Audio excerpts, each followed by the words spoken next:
இயேசு கிறிஸ்துவின் இனிய நாமத்தில் உங்களுக்கு என் வாழ்த்துக்களை தெரிவித்துக் கொள்கிறேன். ஒரு வார்த்தை சொன்னால் போதுமே சேனலின் 80வது செய்திக்கு உங்களை வரவேற்கிறேன். பிரியமானவர்களே, ஒவ்வொரு கிறிஸ்தவனும் கண்டிப்பாக தெரிந்து கொள்ள வேண்டிய மிக முக்கியமான ஆவிக்குரிய காரியங்களை இந்த யூடியூப் சேனலில் பார்த்து கொண்டிருக்கிறோம்.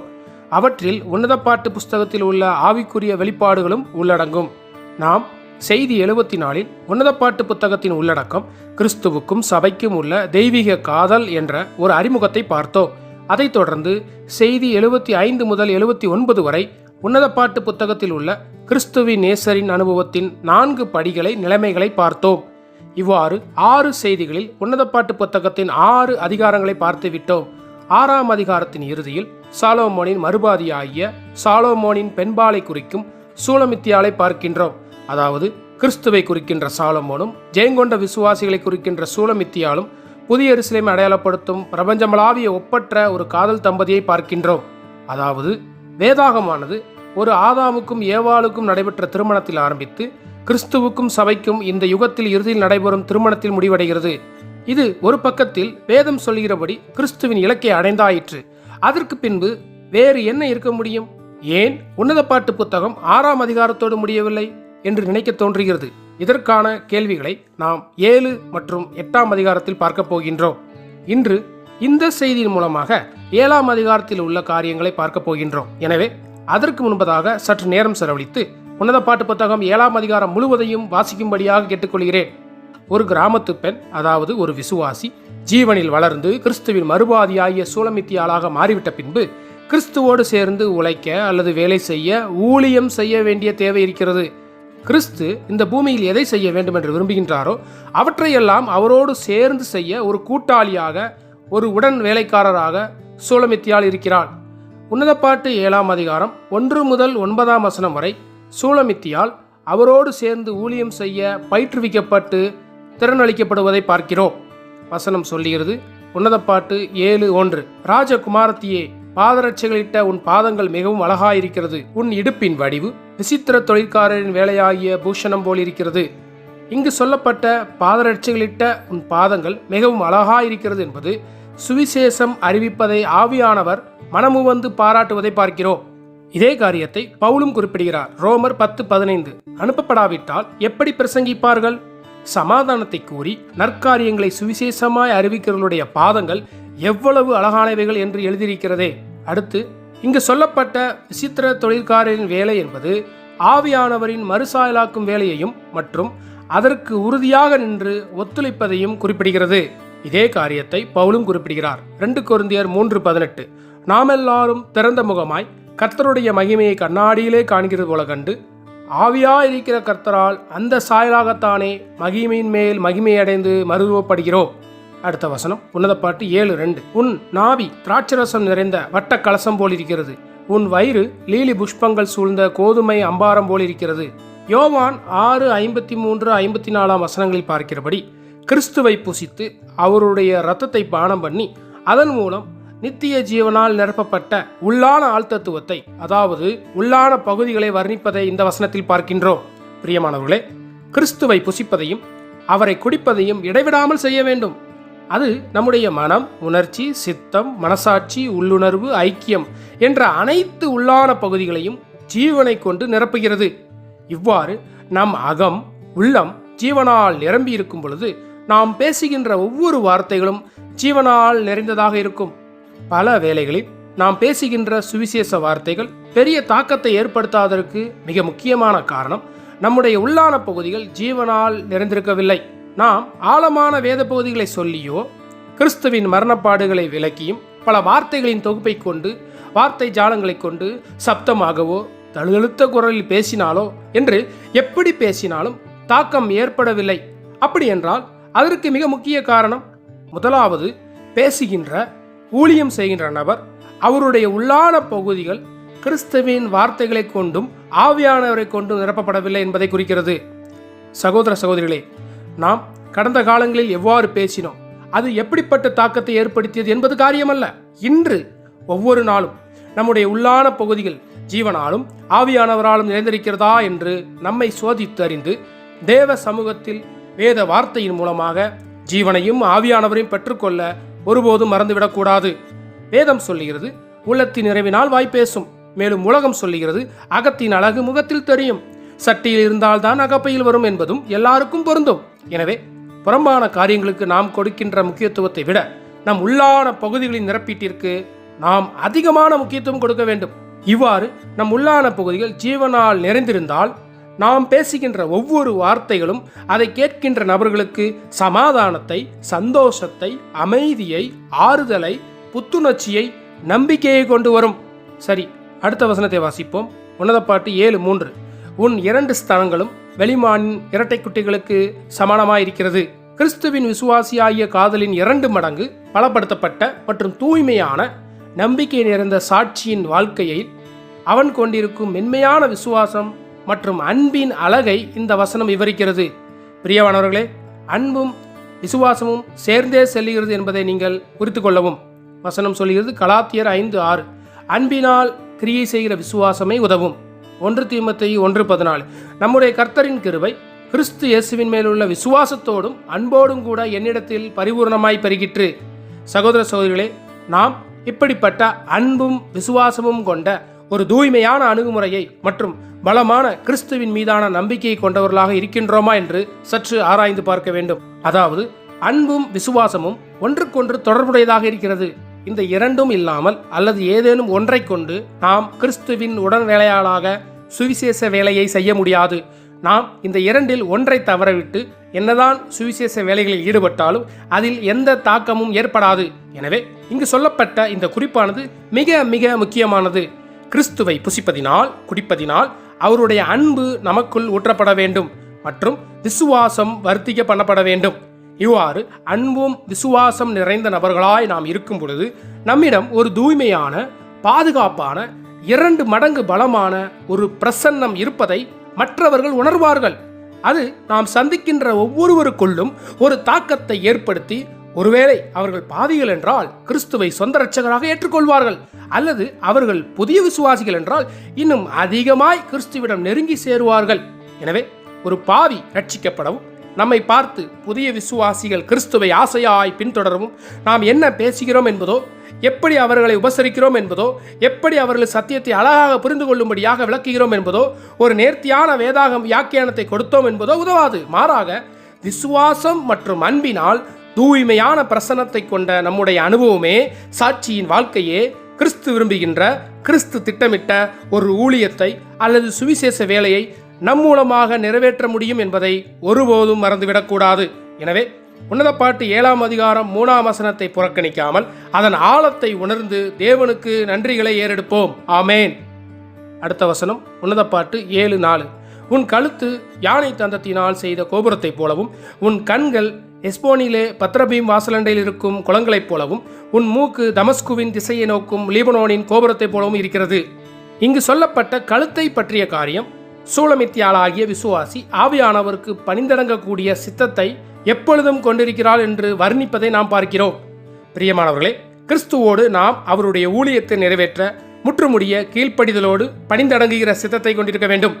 பல நேரங்களில் தேவனுடைய சித்தத்தின்படி நடக்க வேண்டும் என்று நாம் சொல்லுவோம், ஜெபிப்போம். ஆனால் நடைமுறையில் அநேக வேளைகளில் தேவனுடைய சித்தத்தை புறந்தள்ளி நம் சொந்த சித்தத்தின்படி ஊழியத்தை செய்வோம் என்றால் அந்த ஊழியம் கிறிஸ்துவின் பிரசனத்தை இழந்து இறுதியில் ஒரு நாள் முடிவுக்கு வந்துவிடும். எனவே ஒவ்வொரு கணப்பொழுதும் தேவனுடைய சித்தத்திற்கு கீழ்ப்படிந்து பணிந்தடங்கி அவரோடு ஒன்றாயிருப்போம் என்றால் அது நமக்கும் நம்மை சார்ந்தவர்களுக்கும் மிகப்பெரிய ஆசீர்வாதமாக மாறும். இங்கு சொல்லப்பட்ட கண்கள் மற்றும் மூக்கை பற்றிய காரியம், சூலமித்தியாளாகிய விசுவாசி தன்னுடைய இருதயத்திலும் எண்ணங்களிலும் எப்பொழுதும் தேவனுடைய சித்தத்தை நோக்கி பார்க்கின்ற மற்றும் சித்தத்தை பற்றிய துல்லியமான பகுத்துணர்வை கொண்டவனாக இருக்கிறாள் என்பதை குறிப்பிடுகிறது. பல நேரங்களில் எது தேவனுடைய சித்தம் என்று குழப்பங்கள் ஏற்படுவதற்கான மிக முக்கியமான காரணம் நம்முடைய சித்தமானது கீழ்ப்படியாமல் பணிந்தடங்காமல் இருப்பதே. எனவே பிரியமானவர்களே, நாம் எல்லா காரியங்களிலும் தேவனுடைய சித்தத்தை புரிந்து கொள்ள எப்படிப்பட்ட மூக்கை, அதாவது பகுத்துணர்வை கொண்டிருக்கிறோம் என்பதும் மிக முக்கியமாகும். அடுத்த வசனம் உன்னதப்பாட்டு 7:5, உன் சிரசு கர்மேல் மலையைப் போல் இருக்கிறது, உன் தலைமயிர் இரத்தாம்பரமயமாயிருக்கிறது, ராஜா நடைக்காவனங்களிலே மயங்கி நிற்கிறார். சூலமித்தியாளாகிய விசுவாசி தேவனை பற்றிய பலமான மற்றும் தெளிவான எண்ணங்களையும் உள்நோக்கங்களையும் கொண்டவளாக இருக்கிறாள் என்பதை இது குறிப்பிடுகிறது. மேலும் எப்படிப்பட்ட ஒரு தெளிவினால் அவளில் இருக்கும் பணிந்தடங்குதலை பார்த்து மணவாளனாகிய கிறிஸ்து ஆச்சரியப்படுகிறார் என்றும் குறிப்பிடுகிறது.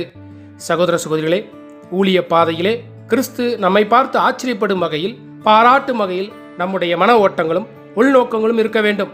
அதாவது ஆத்தும ஆதாயம், சத்தியத்தை பற்றிய வெளிப்பாடுகள், ஊழியத்தை பற்றிய பல்வேறு செயல் திட்டங்கள், ஊழியத்தின் இலக்கு என்று எந்த ஆவிக்குரிய காரியங்களாக இருந்தாலும் அவற்றில் தேவனுடைய நாமம் மகிமைப்பட போகிறதா, தேவனுடைய சித்தம் நிறைவேற்றப்பட போகிறதா, அல்லது நம்முடைய சொந்த பெயர் பிரஸ்தாபத்தை புகழ்ச்சியை கொண்டு வருகின்ற மன ஓட்டங்களையும் உள்ளார்ந்த எண்ணங்களையும் கொண்டிருக்கிறோமா என்று நம்மை தேவ சமூகத்தில் நிதானிக்க வேண்டும்.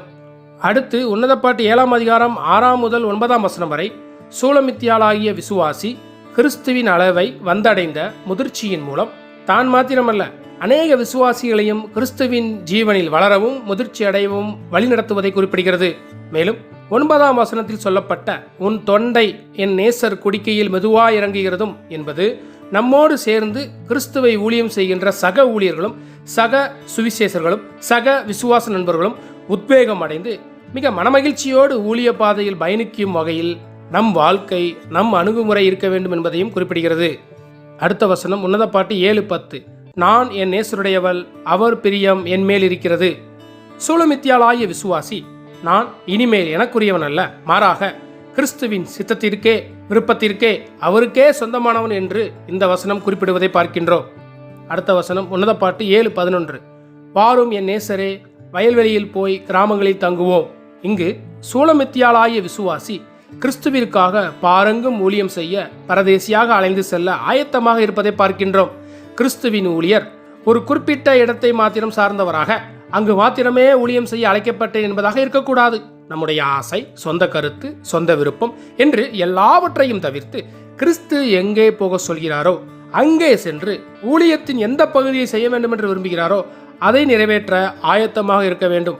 மேலும் ஒரு குறிப்பிட்ட முறையை பின்பற்றி அது தன்னால் கொண்டு வரப்பட்டது, இது எனக்கு தேவன் வெளிப்படுத்திய ஊழியம், எனவே இதை நான் செய்தால் மாத்திரமே சரியாக செய்ய முடியும் என்று தன் சொந்த சித்தத்தின்படி திட்டத்தின்படி ஊழியத்தை, கர்த்தருடைய வேலையை தன்னுடைய கைவசமே வைத்துக் கொள்வது அல்லது தனக்கு விரும்புவர்களின் மேற்பார்வையிலே வைத்துக் கொள்வது முற்றுமுடிய தேவனுக்கு எதிரானது மற்றும் இந்த வசனத்திற்கு முரணானது. இந்த செய்தியை கேட்கின்ற யாராக இருந்தாலும் ஒன்றை ஞாபகம் வைத்துக் கொள்ளுங்கள், எப்படி தேவன் ஒருவரோ அதுபோல அவருடைய ஊழியமும் ஒன்றுதான். மீண்டும் சொல்கிறேன், எப்படி தேவன் ஒருவரோ அதுபோல அவருடைய ஊழியமும் ஒன்றுதான். நாம் அனைவரும் வெவ்வேறு பகுதிகளில் நம்முடைய அழைப்பிற்கேற்ப தாளந்திற்கேற்ப இந்த ஒப்பற்ற ஒரே ஊழியத்தில் நம்மை தேவனோடு இணைத்திருக்கிறோமை தவிர மாறாக பல ஊழியங்களை செய்யவில்லை. சகோதர சகோதரிகளை மீண்டும் சொல்கிறேன், ஊழியங்கள் என்ற பல்வேறு ஊழியம் கிடையாது, மாறாக ஊழியம் என்ற ஒன்றுதான் இருக்கிறது. அது அவருடைய வருகையை துரிதமாக்குகின்ற அவருடைய மறுபாதியாகிய மணவாட்டி சபையை சரீரத்தை கட்டி எழுப்பி பிரபஞ்சத்தின் ஒப்பற்ற திருமணமான கிறிஸ்துவிற்கும் சபைக்கும் இடையே நடைபெற்று 1000 வருட அரசாட்சியை தொடர்ந்து புதிய வானம் புதிய பூமியில் புதிய எருசலேமை கொண்டு வரும் இந்த யுகத்தின் ஊழியமே ஆகும். தேவன்தாமே ஊழியம் என்றால் என்ன, ஊழியத்தை பற்றிய வெளிப்பாடு மற்றும் தரிசனத்தை பற்றியிருக்கிறோமா, அந்த ஊழியத்தில் நம் பங்கு என்ன, நம் வரம்புதான் என்ன, நமக்கு தரப்பட்ட பொறுப்பு தான் என்ன, நாம் ஊழியத்தின் நிஜத்தில் இருக்கிறோமா அல்லது ஊழியம் என்ற போர்வையை போற்றிக்கொண்டு அதன் தோற்றத்தை கொண்டிருக்கிறோமா என்ற அனைத்து கேள்விகளுக்கும் துல்லியமான பதிலை தந்து கிறிஸ்துவின் அளவிற்கு ஜீவனில் முதிர்ச்சி அடைந்து அவரோடு சேர்ந்து ஊழியத்தில் பங்கு பெறுகிற ஒரு சூலமித்தியாளாக நம்மை மாற்றுவாராக. ஆமேன். சரி, அடுத்த வசனத்தை வாசிப்போம். உன்னத பாட்டு 7:12. அதிகாலையிலே திராட்சை தோட்டங்களுக்கு போவோம், திராட்சை கொடி துளிர்த்து அதன் பூ மலர்ந்ததோ என்றும் மாதுளஞ்செடிகள் பூ பூத்ததோ என்றும் பார்ப்போம், அங்கே என் நேசத்தின் உச்சிதங்களை உமக்கு தருவேன். ஏற்கனவே பார்த்தது போல கிறிஸ்துவின் ஊழியத்தில் அவரோடு ஒன்றாக சேவிக்கும் பொழுது அநேக அவிசுவாசிகள் ரட்சிக்கப்பட்டு சபைகளில் நாள்தோறும் சேர்க்கப்பட்டு கிறிஸ்துவின் பசுமையான மேய்த்து பேணுதலின் கீழ் ஆவி ஆத்துமா சரீரம் முழுவதும் பராமரிக்கப்பட்டு போஷிக்கப்பட்டு திடப்படுத்தப்பட்டு போதிக்கப்பட்டு சீர்படுத்தப்பட்டு ஒரு மலராக பூக்களாக துளிர்ப்பார்கள், பூத்து குலுங்குவார்கள். என்னே அருமையான காட்சி மற்றும் சாட்சி! இவ்வாறு தேடுபவளாகிய கிறிஸ்துவின் காதலாகிய நாம் நம் அன்பை அவருக்கு நேசத்தின் உச்சிதங்களாக தர வேண்டும் என்பதை இந்த வசனம் குறிப்பிடுகிறது. அடுத்த வசனம் உன்னத பாட்டு 7:13. தூதாயும் பலம் வாசனை வீசும், நமது வாசல் அண்டையிலே புதியவைகளும் பழையவைகளுமான சகலவித அருமையான கனிகளும் உண்டு, என் நேசரே அவைகளை உமக்கு வைத்திருக்கிறேன். இங்கே சாலமோனுக்கும் சூலமித்தியாளுக்கும் உள்ள உச்சிதமான அன்பின் வெளிப்பாட்டை பார்க்கிறோம். இருவரும் அன்பை பரஸ்பரமாக பகிர்ந்து கொள்வதை, வாசனைகளை, கனிகளை என்று வர்ணிப்பதை பார்க்கின்றோம். ஆவிக்குரிய அம்சத்தில் இது நாம் கிறிஸ்துவின் விருப்பத்திற்கேற்ப ஊழியம் செய்து அவரை மகிழ்விக்க வேண்டும் என்பதை வலியுறுத்துகிறது. அதாவது ஒருவர் செய்கின்ற ஊழியமானது அவருக்கு நெருங்கியவர்களை அல்லது ஒரு குறிப்பிட்ட விசுவாசிகளை திருப்திப்படுத்துவதற்காக, மகிழ்விப்பதற்காக இருக்கக்கூடாது. காலத்தின் கட்டாயத்தால், சாத்தானின் சூழ்ச்சியினால், பல்வேறு பௌதீக தேவைகளினால் என்று எந்த காரணத்தினால் கூட, இன்னும் சொல்லப்போனால் சபைகள் பல எழும்பி ஊழியத்தில் ஏற்படுகின்ற போட்டிகளினால் கூட ஒருவர் தன் சொந்த விருப்பத்தின்படி ஊழியத்தை, கர்த்தருடைய வேலையை, சுவிசேஷ ஆவிக்குரிய காரியங்களை செய்யக்கூடாது. இந்த வசனத்தில் பார்த்தபடி இங்கு அன்பு பரஸ்பரமானது, சமமானது, பூரிதமானது மற்றும் உச்சிதமானது. பிரியமானவர்களே, நான் சொல்ல வருகிறது உங்களுக்கு புரிந்திருக்கும் என்று நம்புகிறேன். தேவன்தாமே இந்த செய்தி கேட்கின்ற ஒவ்வொருவரும் இன்று பார்த்த உன்னத பாட்டு 7ஆம் அதிகாரத்தில் உள்ள தேவனுடைய ஒப்பற்ற ஊழியத்தின் சாராம்சத்தை அறிந்து அதன் முழுமையான வெளிப்பாட்டை பெற்று கிறிஸ்துவின் ஜீவனில் அவருடைய அளவிற்கு வளர்ந்து முதிர்ச்சி அடைந்து சூலமித்தியாளாக, அவருடைய மறுபாதியாக கிறிஸ்துவோடு சேர்ந்திணைந்து ஒரே ஆவியில் அவருடைய சித்தத்திற்கு தன்னுடைய சித்தத்தை கீழ்ப்படுத்தி பணிந்தடங்கி அவருக்கென்று தன்னை முற்றும் அர்ப்பணித்து அந்தந்த அவயவங்களுக்கு தரப்பட்ட ஊழியத்தின் அந்தந்த பகுதியை அந்தந்த இடங்களில் நிறைவேற்ற இரக்கம் பாராட்டுவாராக.